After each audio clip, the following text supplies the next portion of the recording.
Topic है Asia scale. Asia scale क्या है? It is an international standard for classification of neurological spinal cord injuries. Spinal cord क्या है? Spinal cord is found in vertebral column and consists of 31 spinal segments. It helps us to move and feel and allow us to move in the world around us. अगर किसी भी वजह से कभी भी spinal cord injury होती है तो स्पाइनल कॉर्ड इंजरी हमारे नॉर्मल सेंसरी, मोटर और ऑटोनॉमिक फंक्शंस को डिस्टर्ब करती है, जिसकी वजह से हम नॉर्मल फंक्शंस परफॉर्म नहीं कर सकते। हमें कब पता चलेगा कि इसमें स्पाइनल कॉर्ड इंजरी हो रही है या नहीं? We can suspect spinal cord injury in patients if we found the patient unconscious. अगर उसको कोई हेड इंजरी हुई है तब भी हम स्पाइनल कॉर्ड इंजरी सस्पेक्ट करते हैं। If the patient has suffered from near drowning, if he has fall from specific height, if the patient has any neurological deficit, if patient has pain, deformity, or if there is any stab near the spinal cord, अगर patient को कोई भी अनएक्सप्लेनरी difficulty है या urinary retention है तो इन वजह से भी पेशेंट में स्पाइनल कॉर्ड इंजरी प्रेजेंट हो सकती है। अब हम आते हैं एशिया स्केल पे। एशिया स्केल क्या है? It is an American spinal injury association scale which helps us to find the scoring system to define the level of sensory and motor impairments. It is used to assess the extent of injury of spinal cord injury according to the accepted international levels. It is used over time to monitor rehabilitation. The scale is developed by American Spinal Injury Association. जब हम spinal cord injuries को classify करते हैं तो हमारे पास A से लेके E तक ग्रेड्स होते हैं जिनके अकॉर्डिंग हम इसको क्लासिफाई करते हैं। क्लासिफाई करने के लिए हर स्केल ग्रेड जो है उसका डिफरेंट मीनिंग है। जैसे कि ग्रेड ए ये शो करता है कि there is a complete spinal cord injury और कोई सेंसरी और मोटर डेफिसिट, कंप्लीट है, इसका कोई सेक्टरल स्वेलिंग नहीं है।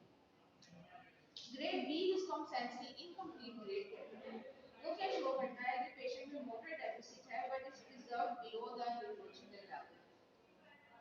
The grade C, which is called as the motor incomplete level, जिसमें कि motor deficit होता है, लेकिन 50% of muscle जो है वो grade 3 से less के ऊपर होते हैं।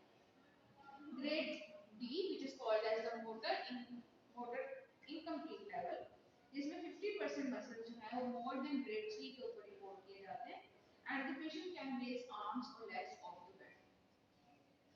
उसके बाद grade E, which is called as the normal level, इसको हम नॉर्मल कंसीडर करते हैं। इसमें पेशेंट के जितने भी सेंसरी और मोटर फंक्शंस हैं वो सब प्रिजर्व होते हैं।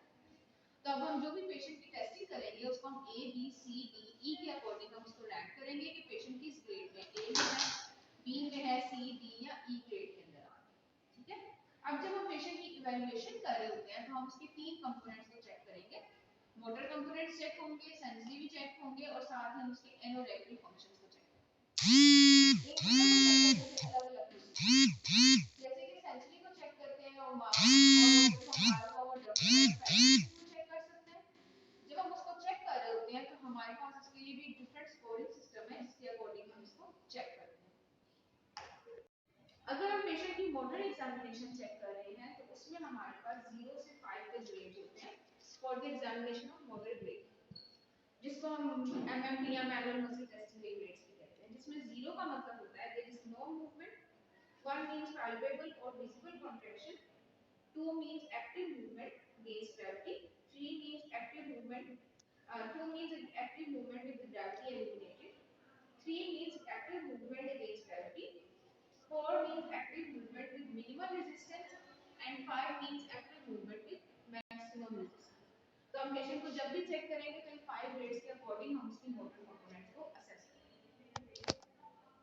के ऊपर इसको इवैल्यूएट कर लेते हैं कि हम उसके मोटर कंपोनेंट्स को चेक कैसे करेंगे। हम पेशेंट का मोटर एग्जामिनेशन कर रहे हैं तो उसके लिए हम अपर लिम्ब और लोअर लिम्ब दोनों के ऊपर उसके डर्माटोमल पैटर्न्स को चेक करते हैं। अपर लिम्ब के लिए हमारे पास होते हैं C5 से T1 डर्माटोम्स और लोअर लिम्ब के लिए होते हैं L2 से S1 तक डर्माटोम्स। सबसे पहले हम C5 को चेक करते हैं व्हिच इज एल्बो फ्लेक्शन। तो हम पेशेंट को इंस्ट्रक्ट करेंगे कि आपने अपनी बाजू को इस तरह से मोड़ना है और मैं इसको रेजिस्टेंस के साथ रोक दूंगी। ठीक है, बाजू मोड़े अपनी इस तरह अगेंस्ट मैक्सिमम रेजिस्टेंस हम इसको चेक कर लेंगे। उसके बाद C6 है व्हिच इज रिस्ट एक्सटेंसर। आपने अपनी कलाई को इस तरह बाहर की तरफ करना है, करें, दिस इज C6। उसके बाद एल्बो एक्सटेंशन, तो एल्बो एक्सटेंशन कैसे होगी, आप अपनी बाजू को बाहर की तरफ खोलो इस तरह, अगेंस्ट रेजिस्टेंस हम इसको चेक कर लेंगे। C8 है हमारे पास फिंगर फ्लेक्शन। फिंगर फ्लेक्शन कैसे होगी, आप अपनी उंगलियों को ऐसे करके बंद करो इस तरह, उसके बाद अपनी उंगलियां खोलें खोलें इस तरह, अगेंस्ट रेजिस्टेंस हम फिंगर एबडक्शन को चेक करते हैं। अब लोअर लिम्ब पे हम जब चेक करेंगे तो हमारे पास L2 से S1 तक 5 पैटर्न्स बन रहे हैं। L2 is the hip plexus, ठीक है, तो हम पेशेंट को कहेंगे कि आपने अपनी हिप को ऐसे बेंड करो, इसको यहाँ से बेंड करो और इसको ऐसे बेंड करो, इसको हम अगेंस्ट रेजिस्टेंस चेक कर लेंगे। उसके बाद L3 है हमारे पास नी एक्सटेंसर, अपने टांग को खोलें हम, अगेंस्ट रेजिस्टेंस हम नी एक्सटेंसर्स को चेक करेंगे। L4 है एंकल डोर्सिफ्लेक्सस, आपने अपना पाँव अंदर की तरफ लेके आना है, ए छोड़े ढीला छोड़े ऐसे इस तरह करें, तो ये हम एंकल डोर्सिफ्लेक्सस चेक कर रहे हैं। L5 है लॉन्ग टो एक्सटेंसर्स, अंगूठा ऊपर लेके आए ये। S1 है एंकल प्लांटर फ्लेक्सस, पाँव पीछे लेके आए, पीछे पीछे मेरे हाथ की तरफ इस तरह, इसको हम अगेंस्ट रेजिस्टेंस S1 को चेक कर लें। अब हम पेशेंट के सेंसरी एग्जामिनेशन करेंगे। सेंसरी एग्जामिनेशन के लिए हमारे पास 3 स्कोर्स हैं, 0, 1 एंड 2।